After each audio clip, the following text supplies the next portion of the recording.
안녕하세요. 오늘도 사연 살롱을 찾아주셔서 감사합니다. 저는 30대 중반의 여자예요. 2년제 대학을 졸업하자마자 작은 회사에 취직했고 10년 정도 다니다 친구 소개로 남편을 만나 결혼했어요. 결혼하자마자 회사를 그만두고 바로 전업주부가 됐고요. 남편은 저보다 2살 연하인데 둘 다 나이에 비해 연애 경험도 적고 내성적인 편이라 처음 만났을 때부터 서로 끌리더라고요. 사귀다 보니 여러 면에서 잘 맞고 통했어요. 그래서 결혼까지 했고 결혼 후에도 연애 때와 다름없이 잘 지내고 있어요. 저는 무남동료 외동딸에 평범한 가정에서 자랐어요. 남편은 형제 중 막내로 시아버지와 형과 셋이 함께 건축 관련 동업을 하고 있어요. 남편과 형은 8살 차이가 납니다. 나이 차이가 좀 나는 편이에요. 그런데 아주버님이 결혼을 띠동갑이나 어린 형님이랑 해서 형님이 저보다 6살이나 어려요. 게다가 형님은 대학원까지 나왔고 친정집도 알아주는 부자예요. 다 뜯어 고친 거라지만 외모도 상당한 미인이고요. 시댁 건축 사업에도 형님네 친정에서 경제적인 도움을 많이 주셔서 형님을 시댁에서 공주처럼 떠받들고 있더라고요. 그래서 그런지 성격이 아나무인에 위아래도 없고 왕싸가지예요.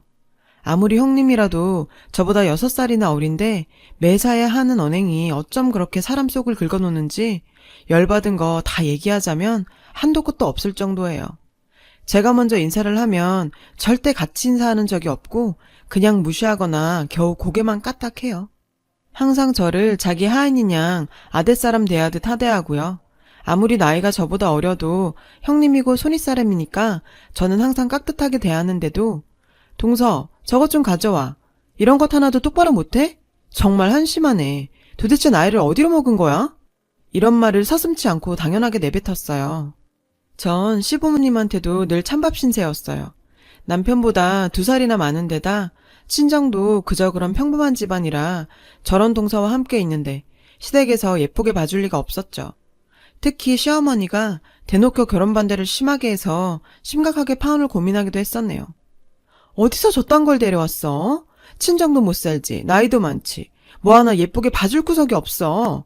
라면서 면박을 주고 사사건건 형님과 비교했어요. 형님은 대학원까지 나왔는데 전 고작 2년제 출신이니 학벌 얘기는 물론이고 외모까지도 들먹이는데 정말 유치하더라고요. 전 그냥 평범한 키와 몸무게에 얼굴도 평범했는데 키도 작고 뚱뚱한 데다 춘혈하면서 어찌나 대놓고 비하를 하던지요. 키 160에 몸무게 55kg이고 얼굴도 평생 어디 가서 못생겼단 소린 들어본 적이 없었는데 정말 사람 자괴감 들게 하더라고요. 그냥 저라는 존재 자체가 싫었나 봐요. 그래도 전 남편 하나만 보고 결혼했어요. 남편을 정말로 사랑하기 때문에 그런 문제쯤은 별거 아니라고 여겼죠. 어차피 어느 시댁이든 무조건 다 좋을 수만은 없는 거라고 생각했어요. 진심은 통하는 법인데 내가 잘하면 그들도 달라지겠지 생각했던 것 같아요. 막상 겪게 된 현실은 지옥 그 자체였거든요. 잘못한 게 없는데도 시어머니는 늘 저만 혼냈고 명절이나 집안 행사 때 굳은 일은 다 제 차지였어요. 형님은 맏며느리인데도 일은커녕 손에 물 한 방울 묻히지 않았어요. 시댁에서는 당연하다고 여기며 늘 형님 비위를 맞추려고 전전긍긍했고요. 형님 기분을 조금이라도 상하게 할까봐 시아버지며 시어머님, 아주머님 할 것 없이 절절 매더라고요. 어머님, 저 힘들어요. 그냥 밖에서 나가서 사 먹어요. 어머님, 저 오늘 바빠서 못 가니까 그렇게 아세요. 어머님, 저 그거 싫어하니까 제가 원하는 걸로 해주세요. 늘 이런 식으로 말했어요. 그러면 시부모님들은 항상 그래 우리 아가 네 말대로 해야지. 누구 말인데 알았으니까 다 네 말대로 하마. 이런 식이었어요. 이 문제 때문에 남편은 부모님과 형이랑 늘 대립했어요. 전 괜한 분란 일으킬까봐 항상 말렸고요. 시댁이랑 같이 사업을 하고 있기 때문에 사이가 나빠지면 저희 손해였거든요. 저도 생각 같아선 시부모님이든 형님네든 부당한 건 다 따지고 싶었지만 먹고 살아야 했기에 막상 그런다는 건 말처럼 쉬운 일이 아니더라고요. 가장 참기 힘든 건 저희 친정까지 들먹이며 욕하는 거였는데 저희 친정이 잘 살지 못해서 사업에 도움을 못 준다며 저랑 친정을 늘 싸잡아 비난했어요. 아휴, 내 팔자야. 거지 같은 친정에서 뭘 보고 컸겠어. 그리고 니네 친정은 어쩜 그렇게 염치가 없어? 나이도 많고 하자 많은 딸 보내놓고 사돈 사업에 10원 한 장 안 보태는 게 말이 돼? 다른 집 며느리네 친정들은 얼마나 사돈집한테 잘한다는데 너도 눈이 있으면 네 형님 친정에서 하시는 것 좀 봐. 얼마나 경우 있고 통이 크신지. 남편과 동업하는 시댁 사업이 자금 때문에 어려울 때마다 형님 친정에서 도움을 주시니까 꼭 저희 친정이랑 비교를 하며 욕을 하셨어요. 전 제발 어디서 돈다발이 뚝 떨어져서 시댁이랑 분리해서 나와 우리 사업을 하고 시댁과 연 끊을 날만 꿈꿨죠. 그놈의 돈이 뭐길래 사람을 이렇게나 비쳐먹어 초라하게 만드는 건지 가슴에 한이 맺히더라고요. 그러던 어느 날이었어요. 시어머니가 연락을 해와선 곧 형님 생일이니 저보고 시댁에 와서 형님 생일상을 차리라고 하더라고요. 식구라고 해봐야 시부모님과 형님네랑 우리 다 해서 6명 뿐이라 못할 것도 없었고 명절이나 생신 제사도 제가 다 도맡아 했기 때문에 그리 어려운 일도 아니었어요. 일이야 하면 됐지만 대놓고 형님과 차별하고 무시당할 생각을 하니 그게 더 신경 쓰이더라고요. 그래도 안 할 수는 없어서 형님 좋아하는 거 위주로 장을 봐서 생일상을 차렸어요. 시댁 식구들 모두가 다 시댁에 모였어요. 형님 선물로 명품은 아니어도 신경 써서 스카프도 사고 케이크도 준비했어요. 시부모님은 형님 옆에 앉아 딸보다 더 귀하게 여기시면서 예뻐서 어쩔 줄 몰라 하더라고요. 그 모습을 보고 있자니 솔직히 인간적으로 참 부러웠어요. 부모 잘 만나 많이 배우고 예쁜 데다 부자이기까지 하니 시부모한테 저렇게 사랑받고 대접받는구나 하면서요. 그런 생각이 없다가도 괜히 평범한 저희 친정이 원망스러워지더라고요. 그러고 있는데 형님이 갈비찜 하나를 집어 먹더니 갑자기 인상을 확 쓰면서 고기가 왜 이리 질기고 짜? 요새 누가 이렇게 음식을 짜게 먹어? 잡채도 그렇고 음식 간을 이딴 식으로 하면 어떻게 먹으란 거야? 하면서 음식 타박을 하기 시작했어요. 그랬더니 옆에 딱 붙어있던 시어머니가 저한테 소리를 지르더라고요. 으이그 할 줄 아는 거라곤 살림하고 음식하는 것밖에 없는 식충이 주제. 음식도 하나 제대로 못하니 도대체 이걸 먹으라고 한 거야? 일부러 이렇게 짜게 한 거지. 다른 날도 아니고 큰애 생일인데 네가 다 망칠 셈이야? 뭐해? 빨리 가서 새로 만들어 오지 않고. 너무 황당하더라고요. 저번 시댁 모임 때는 형님이 싱겁다고 타박을 해서 이번엔 좀 더 신경 써서 간을 세게 한 건데 그렇다고 못 먹을 정도로 짠 것도 아니었어요. 다들 맛있게 잘 먹어놓고 형님이 그 소리 했다고 난리를 치니 눈물이 다 날 것 같더라고요. 남편이 더 이상 못 참고 한마디 했어요. 엄마, 제발 그만 좀 하세요. 맛있기만 하구만. 왜 자꾸 음식 갖고 트집을 잡으세요? 이 사람이 이거 혼자서 다 준비하느라 며칠을 고생했는 줄 아세요? 그랬더니 아주버님이 질세라 화를 내면서 따지네요. 이게 어디서 큰 소리야? 내 입에도 짰어. 그 정도 말도 못해? 그랬더니 남편도 지지 않고 따졌어요. 매번 이런 식이니까 그렇지. 일부러 흠잡으려는 것처럼 한두 번이 아니잖아. 그랬더니 형님 얼굴이 빨개져서 말하기를 어머 도련님 그게 무슨 말씀이세요? 그럼 제가 일부러 그런다는 거예요? 그럼 아닌가요? 애도 아니고 매번 그렇게 음식 갖고 투정을 부려요. 그럼 직접 만들던가요. 음식 하나 제대로 해본 적 있어요? 형수님은 이 집 며느리 아니에요? 남편이 든든하게 바른 말을 하면서 따져주니 정말 고맙더라고요. 갑자기 시아버지가 나서서 남편을 욕하기 시작했어요. 그만하지 못해? 어디 어른 앞에서 형수 생일날 형하고 형수한테 대들어? 어디서 배워먹은 버르장머리야? 시아버지까지 나서서 분위기가 너무 안 좋아졌어요. 그래서 제가 나설 수밖에 없었죠. 한다고 했는데 간이 좀 셌나 봐요. 다음부턴 잘 맞춰서 할게요. 죄송해요. 라고 사과했더니 남편이 잘못한 거 없는데 왜 사과하냐고 펄쩍 뛰었어요. 갑자기 형님이 제가 선물한 스카프를 뜯더니 아우 촌스러워. 요새 이런 걸 누가 메고 다녀? 이걸 진짜 나보고 하라고 사온 거야? 나 이딴 거 안 하니까 동서나 가져가서 해. 하면서 제 앞으로 던지고는 아버님 어머님 저희 그만 일어날게요. 친정부모님이 생일 선물 사주신다고 백화점 명품관으로 나오라셔서요. 쇼핑하고 부모님이랑 필드 나갈 거예요. 저 안 본 지 오래되셨다고 오늘만이라도 오래 보자시네요. 하면서 아주버님이랑 나갔어요. 시부모님은 미안해서 어쩔 줄을 몰라 하면서 배웅하고요. 그러면서 남편이랑 저한테 고래고래 고함을 치면서 다시는 형님네한테 대들지 말래요. 다시는 그럴 일 없습니다. 이딴 집구석이랑 영 끊을 거니까요. 사업도 다 손 떼고 나올 거니까 그렇게 아세요. 하면서 남편이 제 손 잡아 끌고 나왔어요. 저도 시부모들도 다 놀라서 아무 말도 못했어요. 남편은 평소에 말도 없는 편이고 이렇게까지 강하게 나온 건 처음이었거든요. 한편으론 속이 시원했어요. 그리고는 한동안 힘든 시간이 이어졌어요.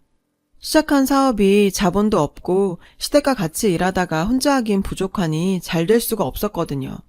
그래도 우리 둘 살림 허리띠 졸라매고 열심히 노력하면 좋은 날 오겠지 하면서 버텼고 시댁 인간들 꼴 안 보고 살아서 마음만은 천국이었어요. 그러던 어느 날 정말 거짓말 같은 일이 일어났어요. 저희 할아버지께서 아버지께 물려주셨던 지방에 별 볼 일 없던 산과 땅에 리조트 사업을 한다는 대기업한테 팔려서 친정집이 말 그대로 대박이 났거든요. 아직까지도 얼떨떨하고 믿기지 않는 일인데 정말 인생 끝까지 두고 볼 일이더라고요. 제가 늘 시댁에서 구박받는 걸 말 안 해도 눈치로 아셔서 미안해 하시던 부모님이 저희한테 크게 떼어주셨어요. 저희는 그걸 발판으로 사업을 확장시켜 나갔어요. 남편의 성실함과 합쳐져서 일이 잘 풀리려고 그랬는지 좋은 사람들만 만나고 하는 일마다 다 잘 되더라고요. 업계에서도 소문이 났고 알아주는 업체가 되었어요.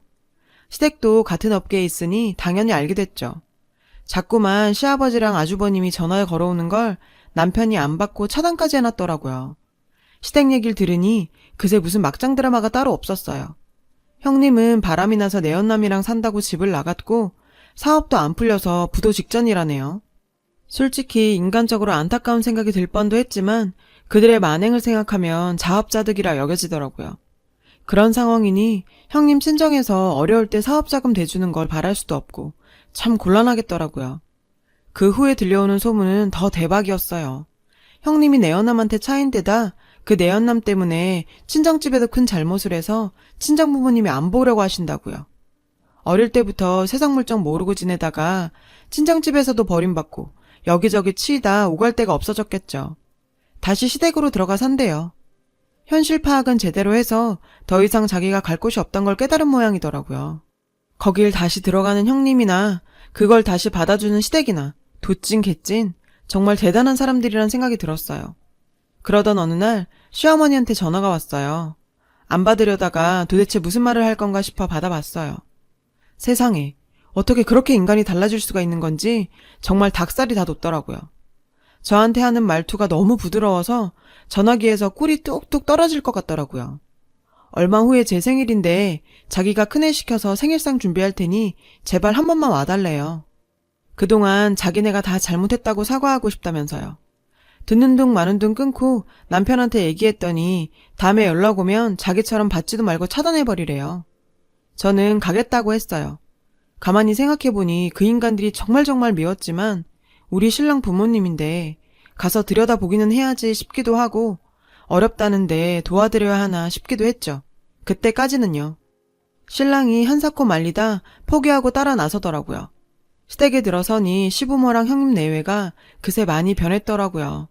마음고생들이 심했는지 얼굴도 다 반쪽들이 된 데다가 살도 많이 빠지고 행색들이 영 초라했어요.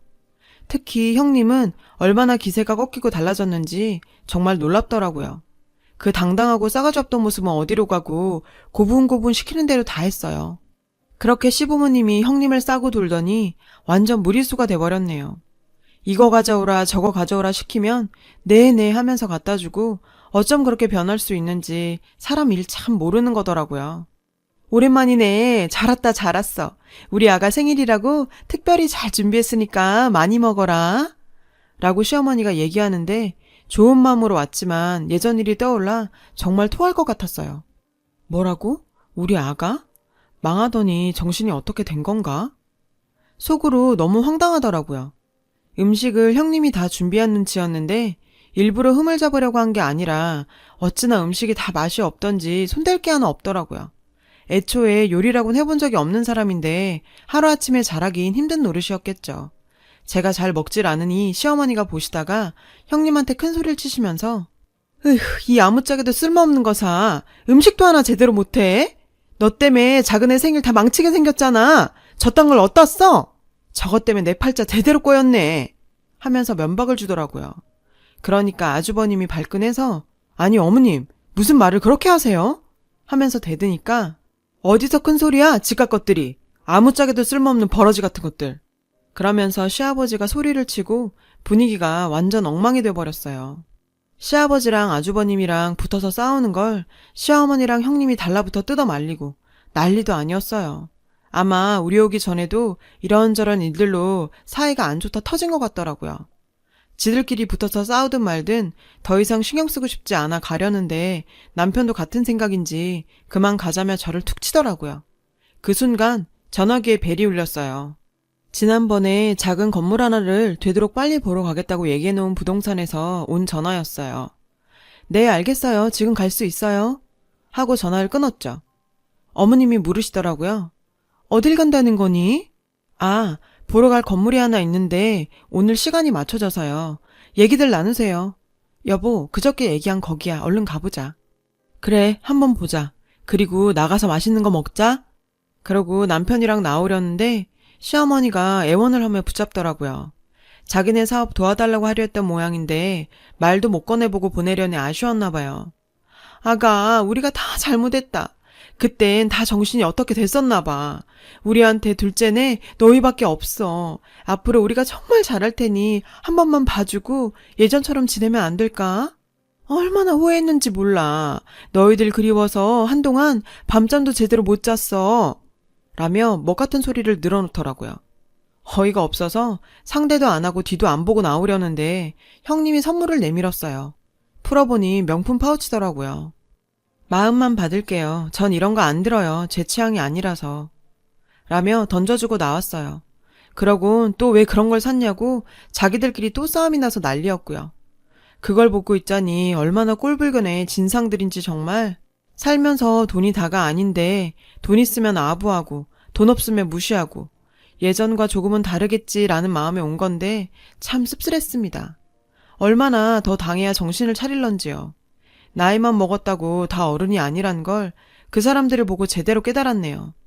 그들은 그들 나름대로 잘 살고 있으니 저도 남편과 나름으로 더 열심히 살아봐야겠습니다. 제 얘기를 들어주셔서 고맙습니다. 여러분, 사연 댓글에 응원과 현명한 조언 부탁드려요. 좋아요와 구독은 저에게 큰 힘이 됩니다. 오늘도 좋은 일 가득하세요.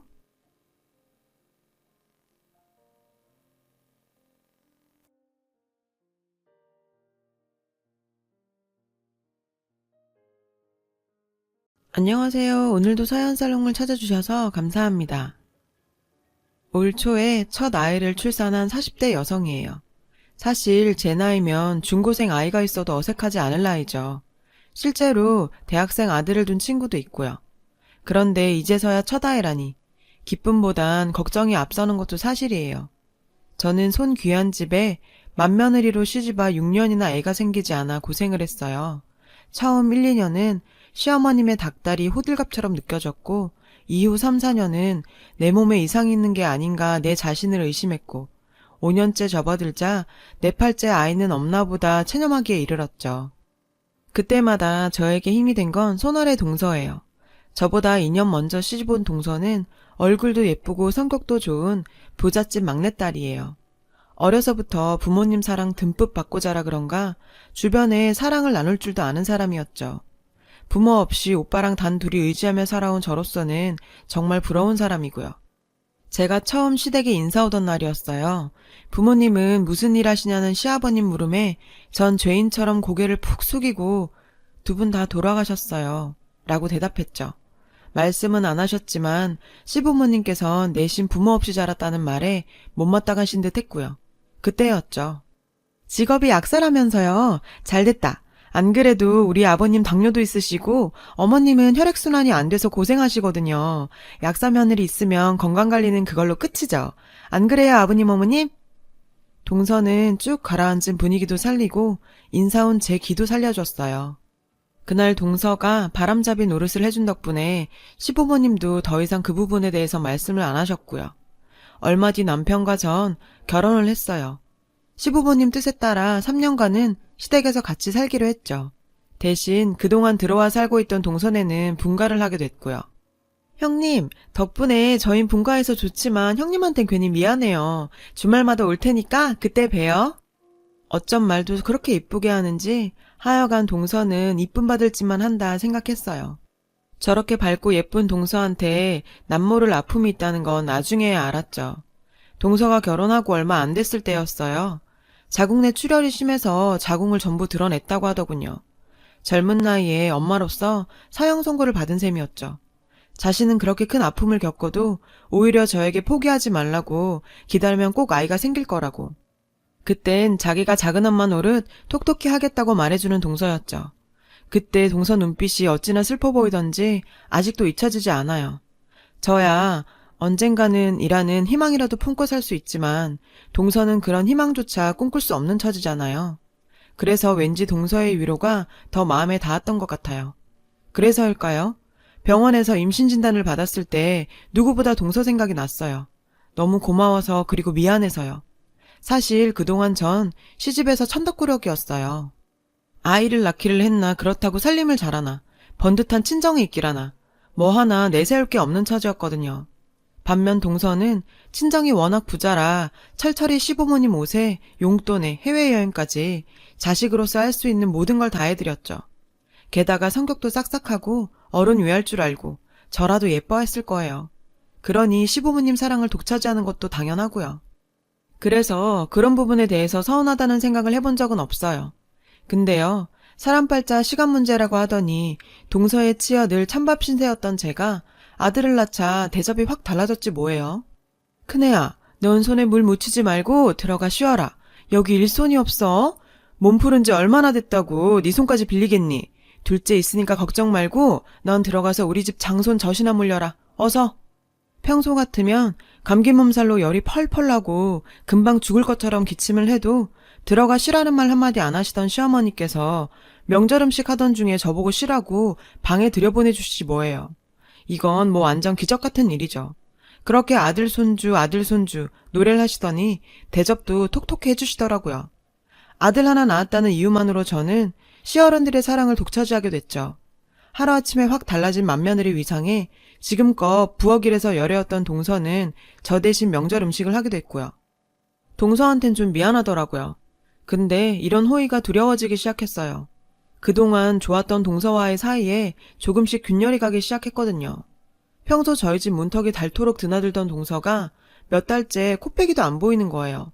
집에서 살림만 하는 사람이라 바쁠 일도 없는데 말이죠. 그래서 무슨 일 있나 동서한테 전화를 했는데 글쎄 시누이가 받지 뭐예요. 동서랑 같이 브런치 먹으러 나왔다며 은근히 친분을 과시하더라고요. 들어보니 그 몇 달 동안 둘이 붙어 다녔던 모양이에요. 기분이 이상했어요. 여자의 직감이랄까요? 뭔가 동서가 나랑 불편해진 관계로 인해 시누이를 사이에 끼우는 게 아닌가 하는 생각이 들었거든요. 그리고 얼마 뒤 황당한 일이 일어났어요. 아가씨, 그게 무슨 말이에요? 우리 애가 누구 아들이냐뇨? 그 말은 내가 밖에서 남의 씨라도 받아왔단 소리예요? 네? 시누이가 뜬금없이 우리 애가 자기 오빠에 맞냐는 거예요. 미친 것도 아니고. 언니, 내 말은 그런 게 아니라 솔직히 오빠랑 하나도 안 닮았잖아요. 작은 언니, 언니가 봐도 그렇죠? 안 닮았잖아. 그래서 그런 거지 누가 뭐래요? 기가 막혀서 생각 같아선 뺨이라도 한 대 치고 싶은 심정이었지만 그랬다간 오히려 분란일까봐 꼭 참았습니다. 에이 아가씨 그 말은 좀 그렇다. 형님 몰라서 그래요. 어떻게 그런 의심을 해? 그 말은 지금 사과하세요. 형님한테 큰 실례한 거예요. 동서 말에 신우이는 미안하다며 꼬리를 내렸어요. 솔직히 표정은 하나도 안 미안한 표정이었죠. 신우이가 가고 나자 동서가 그러더군요. 형님 아가씨 저러는 거 너무 미워하지 마세요. 요즘 서방님이 아가씨 힘들게 하나 봐요. 여자 문제로. 시댁에서 애 안 갖내고 타박인데 남편은 밖으로만 돌고 죽을 맛인가 봐요. 하늘을 봐야 별을 따지. 그러니 형님이 이해 좀 해주세요. 저도 애 때문에 미움받았던 처지라 그 말을 듣고 나니 남일 같지 않더라고요. 그래서 그냥 넘기기로 했죠. 그러던 어느 날이었어요. 친정올케한테 전화가 왔더라고요. 어머 언니 웬일이세요? 오빠랑 수연이 수민이 잘 있죠? 네? 그게 무슨 소리예요? 올케가 떨리는 목소리로 저 좀 보자고 하더라고요. 그래서 퇴근한 남편한테 애를 맡기고 오빠네로 건너갔어요. 제가 결혼하기 전까지 오빠네랑 같이 살았거든요. 독립해 살겠다는 걸 올케가 그럴 거 없다고 없는 식구에 떨어져 살 게 뭐냐고 절 데리고 있어줬어요. 제가 시집갈 때 혼수도 올케가 따라다니며 하나하나 다 골라줬고요. 저한텐 친정엄마 같은 사람이죠. 그런데 아가씨 저요 정말 믿고 싶지 않아요. 그러면서도 아가씨를 이렇게 부른 건 확인을 해야 더 이상 의심 없이 아가씨랑 그 일을 볼 수 있을 것 같아서예요. 올케는 누런 우편 봉투를 저에게 내밀었어요. 저랑 오빠가 다정하게 있는 모습들이 찍힌 사진들이었죠. 식당에서, 카페에서, 백화점에서 등등 제 눈에는 이상할 게 없는 사진이었어요. 전부터 오빠랑은 자주 만나서 밥도 먹고 차도 마시고 쇼핑도 했으니까요. 근데 이런 식으로 보게 되니 마치 우리 남매가 불륜이라도 저지르는 사이처럼 보이기도 했어요. 어떤 시각으로 보느냐에 따라서 말이죠. 지난달에 모르는 번호로 문자가 왔어요. 그이랑 아가씨가 그렇고 그런 사이라고. 신종 스팸 문자거나 보이스피싱 같은 게 아닐까 생각했죠. 근데 같은 내용의 문자가 계속해서 오더라고요. 그러다 이 사진까지 집으로 왔고요. 솔직히 무서웠어요. 그이랑 아가씨 사이가 이걸 보낸 사람 말처럼 그런 사이일까봐 그런 게 아니라 내가 두 사람을 의심하고 있다는 그 사실이 무서웠어요. 올케는 두 손으로 얼굴을 감싸쥐고 한참을 울었어요. 전 너무 기가 막혀서 뭐라고 대꾸도 못하고 멍하게 앉아 있었죠. 아, 한순간에 사람 이상해지는 건 일도 아니구나 싶었어요. 도대체 누가 무슨 억하심정이 있길래 우리 남매를 이렇게 갈갈이 찢어놓나 생각했죠. 궁금했어요. 도대체 누군지. 그 길로 전 집으로 돌아와서 기간에 아이와 남편의 친자 확인 유전자 검사를 의뢰했어요. 물론 남편의 동의 하에 말이죠. 남편은 도대체 무슨 일이냐며 의아해했죠. 그럴만도 하죠. 이런 경우 검사를 의뢰해도 남자 측에서 하지 여자 측에서 하는 일은 없으니까요. 전 일단 날 믿고 따라와 달라고 부탁했어요. 조만간 다 얘기해주겠다고요. 남편은 더 이상 묻지 않더군요. 검사 결과는 일주일 뒤에 나온다고 해서 그 사이 전 이번 사건의 주모자를 밝히기 위해 사설업체에 조사를 의뢰했어요. 올케한테 받은 사진과 문자를 보낸 전화번호를 업체에 넘겼죠. 빠르면 며칠 내에도 가능하지만 경우에 따라선 시간이 많이 걸릴 수도 있다고 하더군요. 비용은 기간에 따라 달라진다고요. 전 비용은 상관없으니까 도대체 누구 짓인지 확실히 밝혀달라고 했어요. 그렇게 피마르는 시간이 시작됐고 아무것도 손에 잡히지 않았죠. 일주일 뒤 친자 확인 검사 결과가 나왔어요. 당연히 남편과 내 아들은 친자 확률 99.9998%로 나왔죠. 전 검사 결과지를 들고 오빠네로 갔어요. 올케는 검사지를 받아들곤 아무 말도 못하더군요. 언니, 저 이거 언니한테 따지려고 검사한 거 아니에요. 오히려 그 반대예요. 언니랑 나 그냥 올케랑 신우이 사이 아니잖아요. 그런 우리 사이를 깨놓으려고 한 그 인간 잡으려고 검사한 거예요. 지구 끝까지라도 쫓아가서 잡을 거예요. 그래서 자기가 무슨 짓을 한 건지 똑똑히 보여주고 그 대가 톡톡히 치르게 할 거예요. 그러니까 언니도 언니 자신을 탓하지 마세요. 가해자는 따로 있는데 왜 피해자들끼리 스스로 상처를 받아요? 언니도 나도 피해자예요. 그러니까 나한테 미안해하지도 말고 스스로 자책도 하지 마세요. 알았죠? 올케는 제 말에 한참을 울더군요. 그 모습에 더 화가 났어요. 왜 우리가 이런 말도 안 되는 일에 휘말려야 되는지 기가 막히고 억울하고 분통이 터졌어요. 한 달쯤 지났을까? 드디어 업체에서 연락이 왔어요. 그리고 범인이 밝혀졌습니다. 결혼 전부터 남자 관계가 복잡했다더라고요. 불법으로 중절 수술도 수차례 받았고 그 후유증으로 자궁 적출 수술까지 받으셨고요. 악마는 웃는 얼굴로 온다더니 그 말이 딱 맞았어요.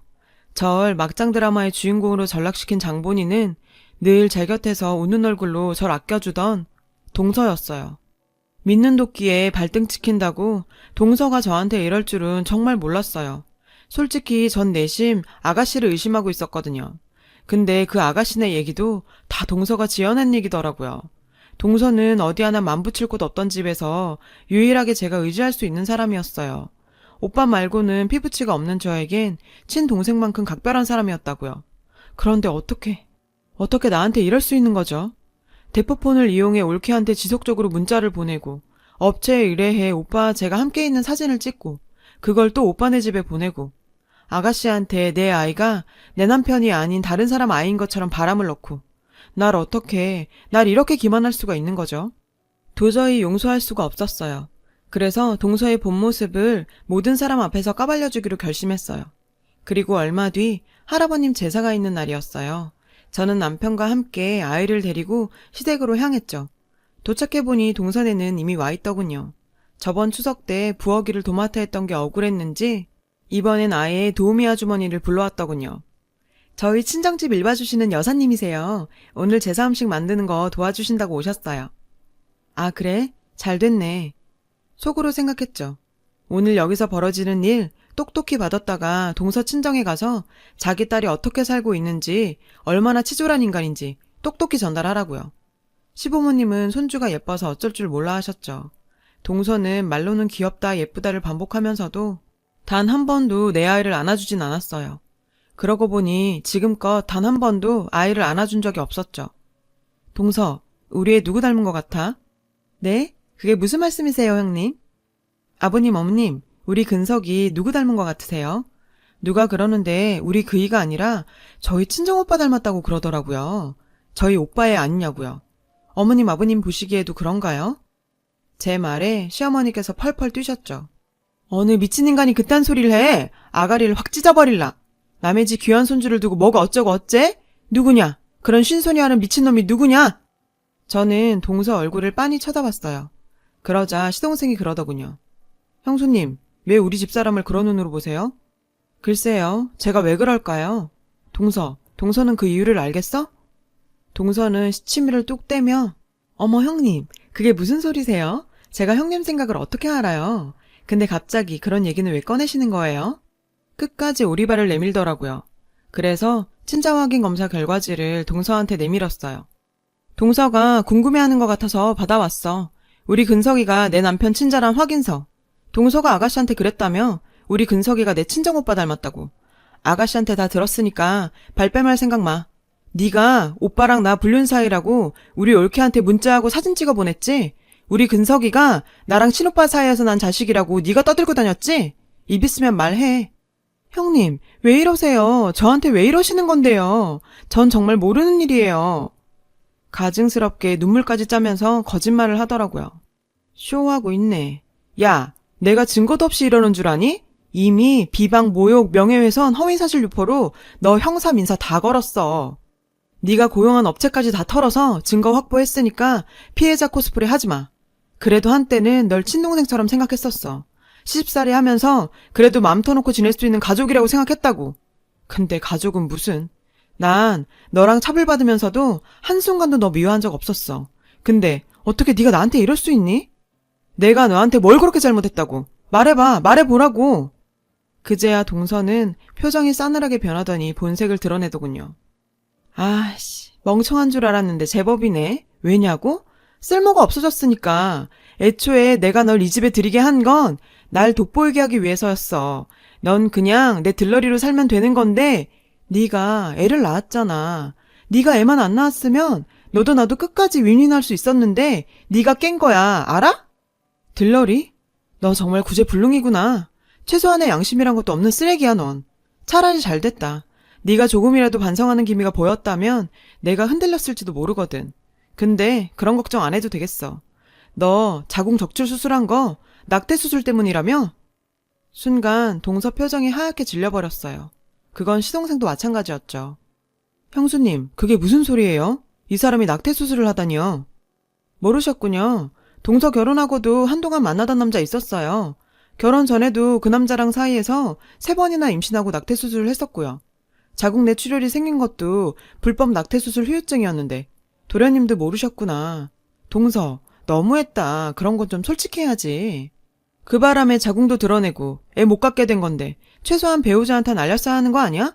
도련님이 무슨 죄야? 동서처럼 막 굴려 먹던 여자 만난 것도 억울한데. 아, 요즘엔 개인 PT랑 만난다며? 영어 강사랑은 얼마 전에 헤어졌고. 이건 뭐 걸레통도 아니고 이 남자 저 남자. 동서, 꼭 그렇게 난잡하게 살아야 돼? 창피하지도 않아? 부모 얼굴에 먹칠해가면서 그러고 살고 싶니? 뭐? 고아 주제에 어디서 남의 부모 얘기를 들먹여. 쥐뿔도 없는 주제에.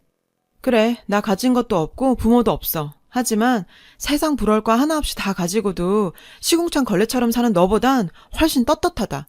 아, 앞으로 소송 들어가면 네가 가진 것도 많이 뺏기게 될 거야. 나뿐만 아니라 우리 올케랑 우리 오빠도 너 고소할 거거든. 네가 가진 거 마지막 하나까지 탈탈 털리게 할 거야. 두고 봐, 내가 하나 못하나. 네가 나랑 내 가족들 괴롭힌 만큼 너도 네 가족도 똑같이 당하게 될 줄 알아. 제 얘기가 끝나자마자 시어머니가 득달같이 달려들어 동서 머리채를 잡았어요. 거기에 도련님 아가씨까지 합세해 난리도 아니었죠. 할아버님 제삿날이 동서 제삿날로 바뀔 판이었어요. 하지만 이걸로 끝이 아니에요. 도우미 아주버님을 통해 상황을 전해들은 동선의 부모님이 집안 망신시켰다고 동서에게 경제적 지원을 끊으셨대요. 도련님한테도 쫓겨나 개털이 된 동서는 그제야 소송이 두려웠는지 절 찾아와 싹싹 빌며 소송을 취하해달라고 울고 짜더라고요. 전 싫다고 했어요. 저희 올케와 오빠도요. 도련님도 이혼 소송에 위자료 청구 소송까지 걸었더라고요. 이게 다 자업자득이죠. 앞으로 남은 소송, 전 제 아이의 명예를 위해서라도 싸워서 이길 거예요. 상처 입은 오빠 올케를 위해서라도 말이에요. 가족이 되었다고 생각한 사람인데 그 사람 덕에 앞으로 아무 조건 없는 호의는 의심을 해가며 살아야 하는 건지 생각을 많이 하게 됩니다. 제 사연을 들어주셔서 감사해요. 가족들과 늘 행복하시길 바랍니다. 여러분, 사연 댓글에 응원과 현명한 조언 부탁드려요. 좋아요와 구독은 저에게 큰 힘이 됩니다. 오늘도 좋은 일 가득하세요.